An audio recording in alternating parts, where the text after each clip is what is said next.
Thank you so much for joining me, sir. I appreciate it. So let's talk about Ukraine.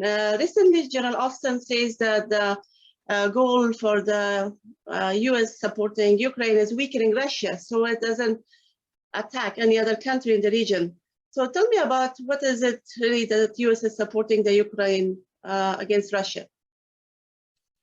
Well, what we're doing obviously is helping a country that has been invaded by its neighbor.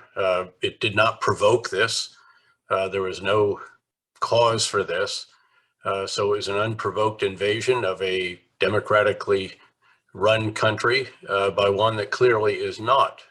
And the US and other NATO countries, and indeed other Western countries, have been working very hard to support Ukraine against Russia in this case, and providing increasing numbers and amounts of equipment, weapon systems, funding, and so forth, so that Ukraine can indeed not only defend itself, but frankly take a toll on Russia for this outrageous activity.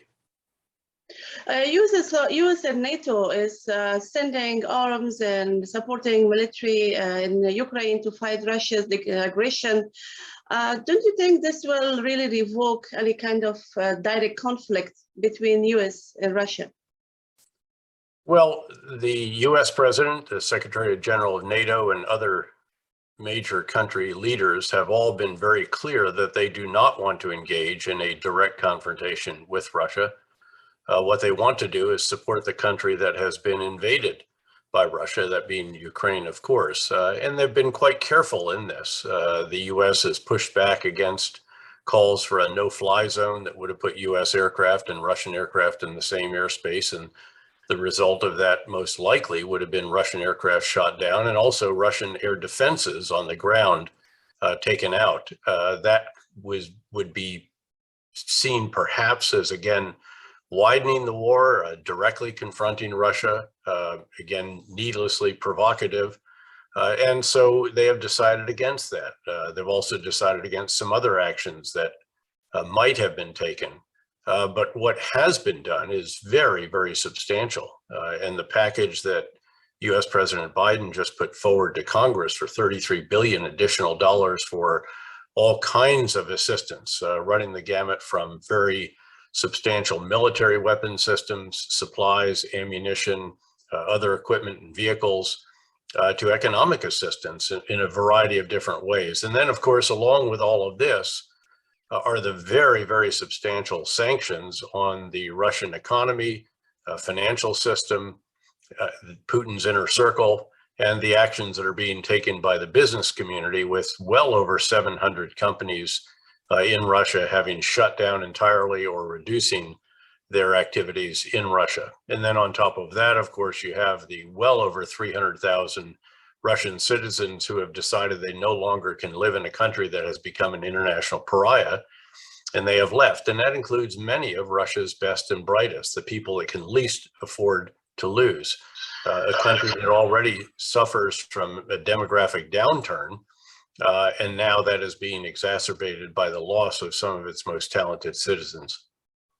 So, General Petraeus, also Russia foreign minister warned over nuclear war and saying it is very real. So has you seen any kind of unusual movement that Russian nuclear forces or weapons that indicate that this is such a valid comment, or it is just like they are trying to threaten? Well, Russian leaders have repeatedly rattled the nuclear saber, if you will. They have threatened directly and indirectly the employment of nuclear weapons. They have reminded the world that their military doctrine calls to escalate. In other words, to escalate into the potential use of nuclear weapons in order to de-escalate in certain situations.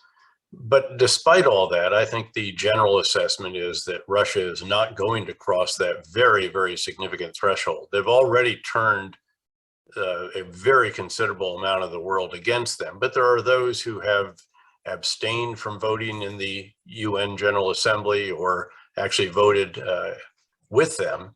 And I think it would be very hard for countries to continue to support or even to abstain from votes condemning Russia if Russia were to use nuclear weapons. I think Russia is aware of that. I think they recognize that that would open up even more torrent of sanctions of every conceivable item that is important to various supply chains for Russian industries, which are already starting to be very painstakingly examined and sanctioned. So about Afghanistan, there has been an increase of violence recent weeks in Afghanistan, and scores of people and civilians killed, especially targeting Shia Hazara minorities. So do you think it's another wave of insurgents, but ISK? It appears to be Islamist extremists, and indeed it appears to be the Islamic State Khorasan group, ISK, as you noted rightly. They're certainly the ones who are claiming credit for these absolutely horrific, heinous actions, inhuman attacks, really. But this is something that, as you will recall, we predicted back when the Taliban took over. There was a fear that the Taliban inability to secure all of the territory of Afghanistan would allow these kinds of groups to have sanctuaries in certain parts of the country. And indeed, it appears that that is what is happening. We're also seeing some of the resurgence of activity by the resistance groups, those that are opposed to the Taliban. They seem to be gathering some degree of critical mass, if you will, to attack the Taliban around the country as well. So again, the fears that many of us had when the US withdrew from Afghanistan and the Taliban took over are materializing, and that is absolutely tragic for the country, as is frankly the direction in which the Taliban leadership has gone, promising one day that girls would be able to go to high school, and then the next day saying that they're going to shut them down, and that's where it has remained. So again, half the population is very, very significantly constrained on what it can do to contribute to the economy, to society, to education, and so forth. So also there are beliefs that the Ukraine war overshadowed the humanitarian crisis in Afghanistan, which indicates that thousands of newborn children died because of malnutrition. So how do you assess the situation overall, that how to address this devastating humanitarian crisis going on in Afghanistan? Well, the challenge all along has been a desire by the US and other countries not to support the Taliban, but to indeed reduce the challenges, the humanitarian issues that Afghanistan is suffering, the malnourishment, the collapse of the economy, spiraling food prices, and all the rest of this. And this is very, very challenging. So the US and others have been funding some of the international organizations that do provide humanitarian assistance. But again, without helping the overall economy, it's hard to see how Afghanistan can come out of the very, very difficult position in which it finds itself. It's in a really very serious situation.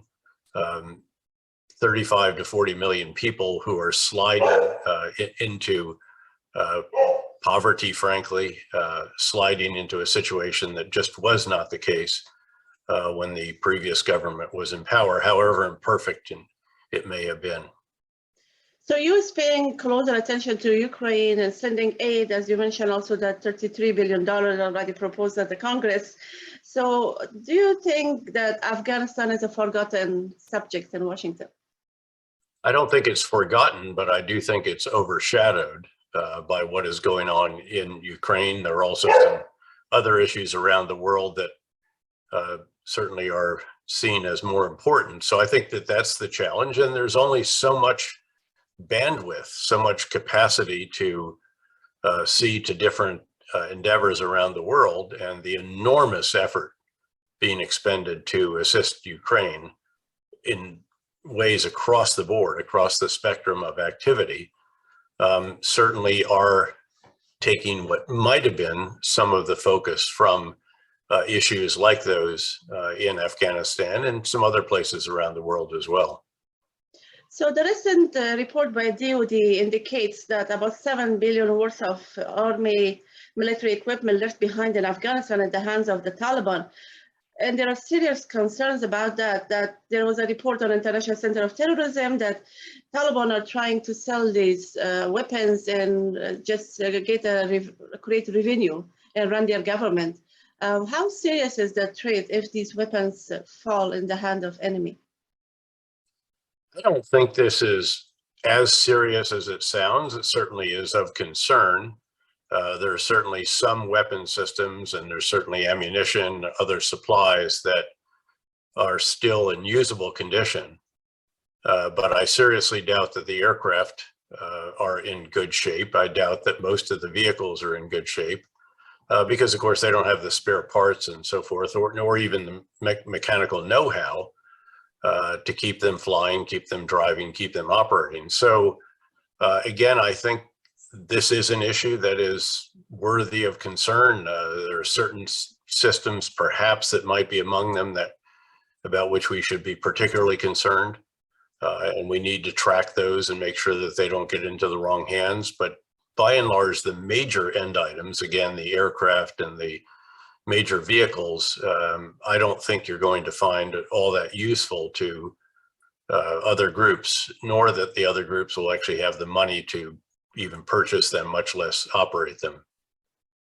There were also reports about the aircrafts and army planes and Afghan helicopter belonged to Afghan forces.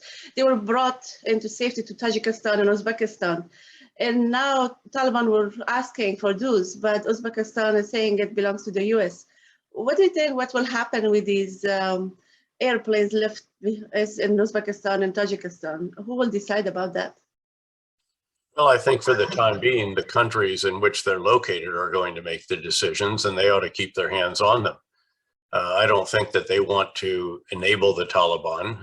They are not partial to the kind of rule that the Taliban is establishing in Afghanistan. They don't like to see a neighboring country return to a 7th or 8th century interpretation of Islam.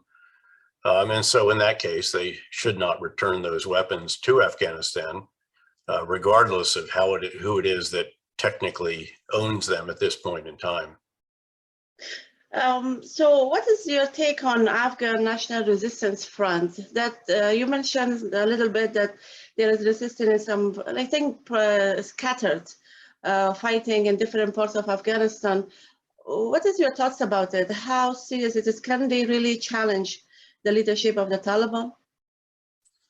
I don't think it can challenge the leadership of the Taliban. I think it can make problems for the Taliban. It has been doing that in certain areas of the country. And there will be, of course, certain areas of the country, just as there were when the Taliban ruled the country before, from say 95 to 2001 or so, that resisted Taliban rule, that don't believe in the core principles of, again, in particular, the twisted interpretation of Islam as they actually describe it.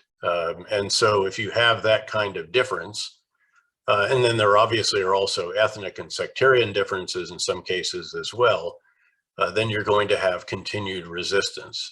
And that's what we have seen. We have not seen it take enormous form so far. But there are signs that there could be some coming together of the different groupings. And I think we'll have to see whether they can get resources, whether the neighboring countries or other providers of assistance might help them. And I'm not sure whether that will be forthcoming or not. So Taliban consistently denied the increasing presence of ISK inside Afghanistan. So in your thoughts, why Taliban, they allow such deadly groups being active inside Afghanistan in carrying attacks? I guess it's because it would seem to indicate that they are less than fully effective in securing the country. And it might, again, reflect poorly on them and on their assertions that they are in charge of all of Afghanistan and that they're providing what the previous government could not. But the reality is that the Islamic State gained considerable additional strength because so many of the ISK fighters were released from prison as the Taliban made their way to Kabul and emptied one prison after another. The estimate is that there's about 1,000 or so fighters that were released from these different jails from detention as the Taliban made their way to Kabul. That's a considerable augmentation of the Islamic State Khorasan Group forces. And you're seeing that manifest itself in the kind of violence that we've seen in the past week or two in particular. So on Taliban recognition, they're still calling on the world for recognition of their leadership. And some of the countries already accepted their diplomats, including China and Russia and I think Iran. What's your thoughts about it? Do you think these countries will eventually recognize the Taliban? I guess that there will be some individual countries that will do that. In some cases, it'll just be transactional, as it has been most likely for Iran.